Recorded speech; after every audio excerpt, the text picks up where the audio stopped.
Hello chess lovers, Suren here, and in this video I want to share with you a brilliant attacking game played by legendary Estonian chess player Paul Keres.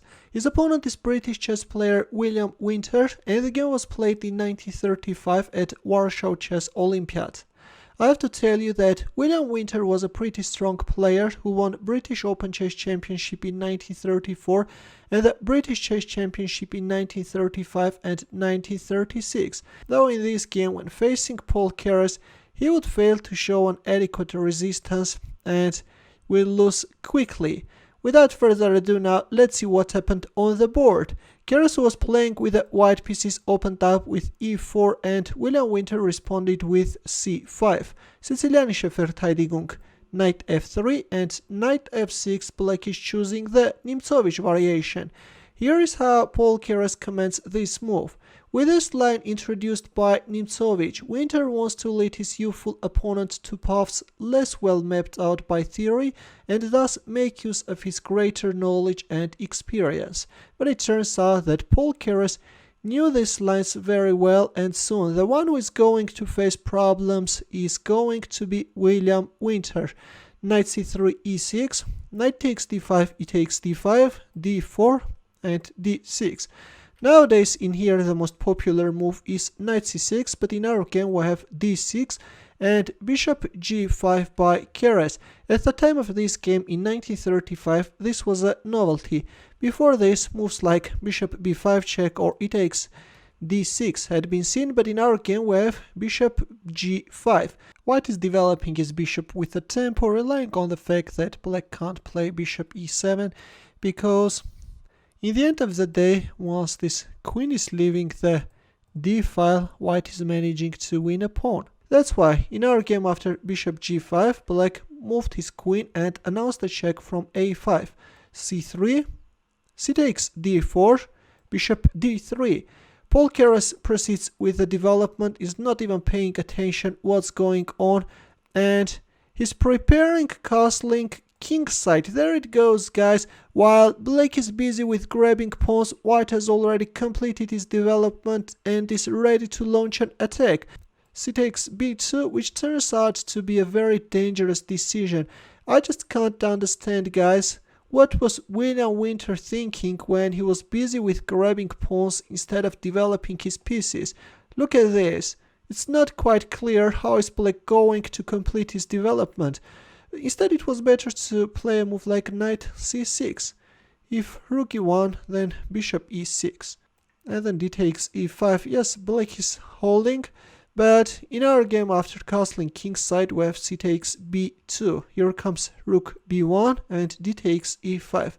Well, still it was not too late to go for knight c6, but in our game we have d takes e5 and knight takes e5. Bishop d6. Already black is hurrying to castle kingside, but instead it was better to strengthen the pawn on f7 by going for bishop e6. But in our game we have bishop d6, and now if you play passively and move back your knight, for example, on f3, then once black is managing to castle kingside, black is doing great, no problem at all. But of course, instead of moving back his knight, Paul Morphy delivered a brilliant sacrifice and he went for this knight takes f7 move. This is a move which just asks itself to be played. Right now we have two hanging pieces and all black could do was to accept the piece sacrifice. Of course, castling won't give you anything because white can either play knight takes d6 or this queen h5 is even stronger with the mating attack. That's why in our game we have king takes f7. But anyways, here comes the queen. Queen h5 check. g6.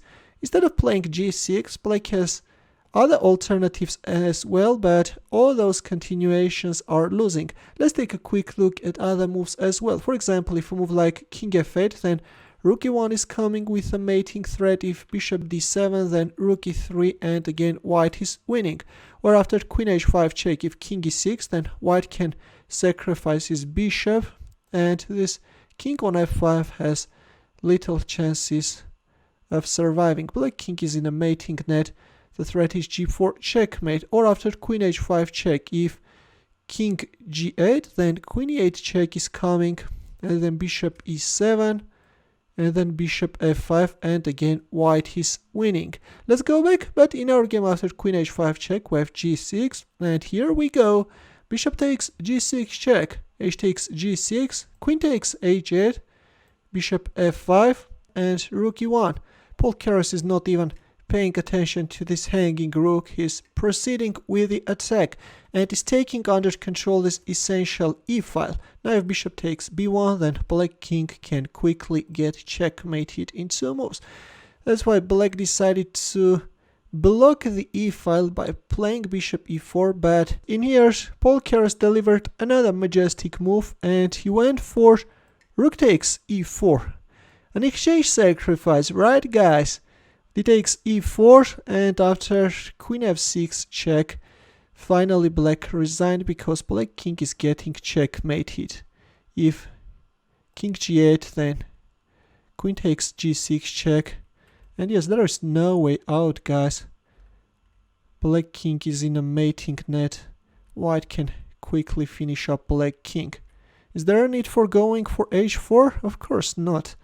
Let's go for queen f6 check, and then announce a checkmate. Here comes the queen, and bishop f6 checkmate.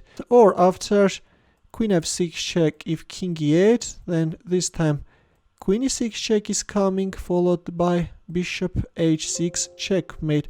That's why in our game after queen f6 check, black resigned. This was a ferocious attack by Paul Keres. I have to repeat again that William Winter's game was terrible. He neglected one of basic chess rules, didn't develop his pieces quickly, didn't castle in time, and Paul Keres punished him in style. In the end, let's also solve a chess puzzle. Please take a look at this position, which is taken from the evergreen game. It's white to move and mate black king in 4 moves. I will wait for your answer in the comment section. Thanks for watching. In the end, here are more suggestions for you. Feel free to check them out as well. I will see you in my next video. Take care.